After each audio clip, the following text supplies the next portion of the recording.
So you've decided this year is going to be the year that you start working out. I am so excited for you. It's such an amazing journey. I've been working out for over 6 years and I'm going to go through some tips that are going to help you and make it sustainable for you. It might be an idea to get a notebook out so you can write down a load of different ideas to help you along the way. Firstly, I want you to think about the reason why you're doing this. It's always a good idea to start with why. And for me, with my fitness journey, I started out because I wanted to improve my mental health. However, very quickly I spiraled into wanting to lose weight and change my body, and it ended up in a really negative experience that would affect me in years to come. I'm not going to get into that now, but take it from somebody that knows shaming yourself into exercise is not effective and it's not good for you. I want you to come up with some reasons that are positive, and these should be more linked to caring about yourself and caring for yourself in a positive way. So for me, my goals now are mental health, physical health, fitness, enjoyment, just feeling like I can do a load of cool stuff, and also having fitness allow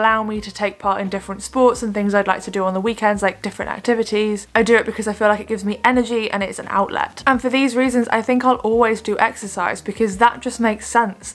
Exercise makes me feel good and it helps me manage my mental health and it helps me physically be fit and able to take on lots of different things. So why would I not carry on? Whereas if we make it a more negative experience, of course we're going to want to not do it because it feels like a punishment. Next, I want you to commit yourself to doing it for those reasons. Decide you're going to put yourself first in this aspect of your life for once and do it. Waiting until you feel like it isn't a good idea and relying on motivation also isn't great. Motivation can be really fleeting and often it arrives halfway through the activity, so we can start with action and actually get ourselves there, and then we'll probably enjoy it when we get there. All these people that you see online that do fitness regularly are not super motivated people. They just have committed to a schedule and they find that when they turn up, they often enjoy it. And even if they don't enjoy it, it often makes them feel better afterwards. And on top of that, going to the gym for the first time or going to a new class can be super scary. And for a lot of us that struggle with anxiety, that can be really difficult. So that is definitely not going to be a positive experience, especially the first few times that you try and do it. But there are ways you can try and make that easier for yourself. You could bring a friend, or you could speak to the person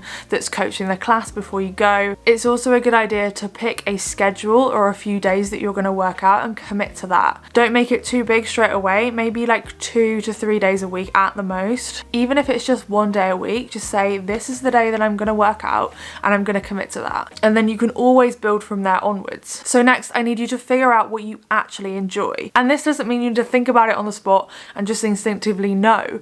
It means maybe you need to try a load of things. There's loads to choose from. You could try like box fit or boxing, some form of martial arts, spinning classes, body pump, there's F45, there's CrossFit, which is something that I personally do. There are different types of barbell classes run by gyms or kettlebell classes. There's also a new craze in Pilates. And if classes aren't for you, you could also choose to do it alone. So you could do something like walking or cycling or swimming. You could go climbing at a local indoor climbing centre or do functional training or weightlifting. Some of these might need a bit of learning up front, or you might need to hop on a program. And I've got a functional training program and a strength and fitness program that is designed for beginners. And there are loads of ways that you can learn how to do these things online. You don't have to like doing one particular thing. If you don't like doing cardio, that's absolutely fine. If you don't like doing strength training, that's absolutely fine. There are so many different options, and don't expect to love the first thing that you do. Try things and experiment. You could even have like a whole month where you try a load of different classes and workouts. I personally would love to do that. Maybe I should do that in the new year. And next, this is really hard for a lot of people, but don't expect to be good at it instantly. You're probably gonna suck at it, and that is okay.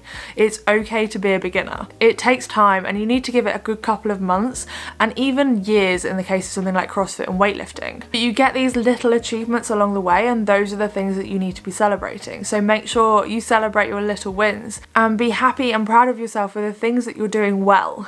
But don't expect to be like elite at this new sport or fitness methodology that you're training, because that's not going to happen. And this kind of ties in with it. A lot of TV and movies show us this idea that people that are super fit don't get out of breath. They're able to like sprint across the beach basically without breathing. It's total bollocks. Getting out of breath and your heart rate rising rapidly is totally normal, and it's actually a sign that you're pushing hard enough to get fitter. When we're pushing our fitness, we should be puffing and panting, we should be sweating, we should have that gym face, it's not going to be pretty and it's not meant to be. But for some people, it does really stress them out to have a high heart rate, especially if they deal with anxiety. I personally have panic attacks that are triggered by high heart rate sometimes. If your heart rate goes too high and it starts to scare you, then you can just slow down and allow it to come back to a level that you're comfortable with. It's okay to take a break. And you could also learn how to pace yourself a bit better. So most workouts should feel like a 7 to 8 out of 10. They shouldn't feel like a 9 or a 10 unless you're going like an all-out sprint. You'll actually get a more effective workout if you stick to that 7 to 8 out of 10 range, because it's more sustainable across the entire workout class or session. Next, get obsessed with learning. This is something that I'm so thankful for when I started my fitness journey. I get hyper fixated on things very easily. When I started fitness, that was what I got hyper fixated on.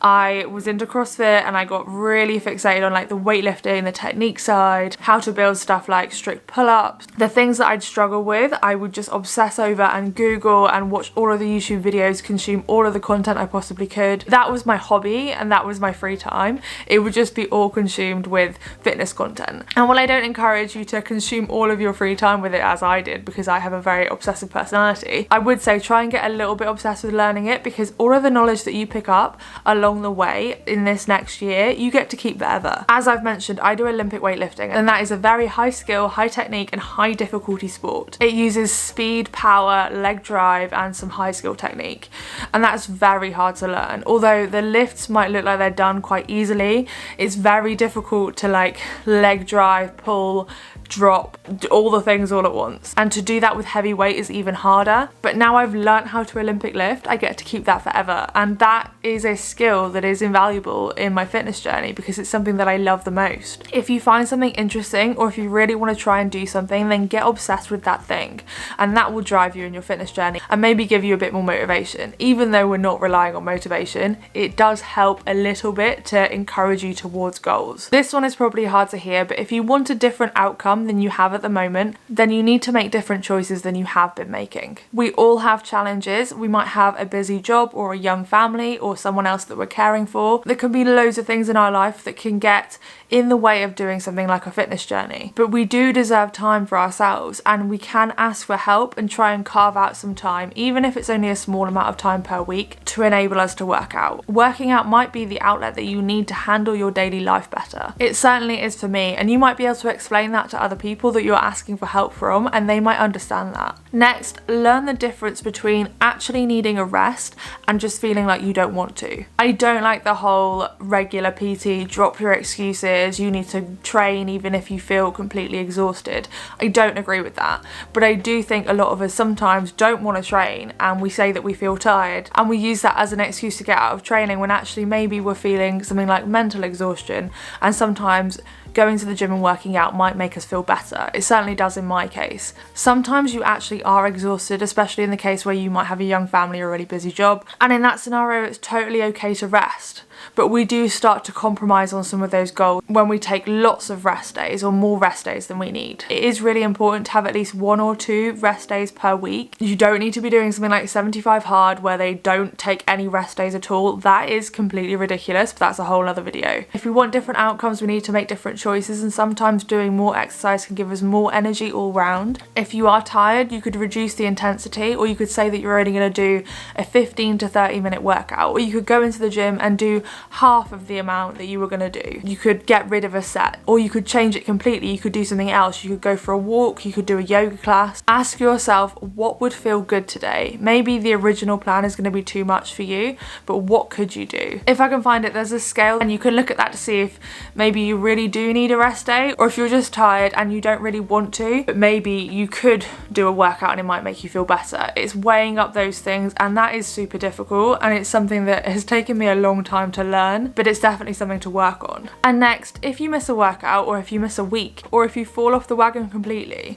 just get back on track. Don't shame yourself for having quit or failed, because that's not true. You haven't failed. One bad week doesn't mean that you should give up and your journey's over. Remind yourself why you're doing it. Remind yourself how you felt on some good days and how you felt after those workouts. Think of a time where working out made you feel strong and fit and powerful, and channel that energy, and just remind yourself that there's absolutely no shame in having a bit of an off day or an off week, and just start again. Don't wait for another year or another month or another Monday. Remove the shame and just carry on. It's a new day and you can just get back on your routine. You have totally got this. I believe in you and I'm so excited for you. I have struggled with eating disorders and I don't pursue weight loss as part of my fitness journey, but that doesn't mean that I'm anti-health. If you're interested in hearing more about that, then watch this video next. I touch on how I get healthy without dieting, but still having healthy eating and exercise goals. If you're interested in joining any of my programs, then click the link in my description. Thank you for watching and I'll see you next time. Bye!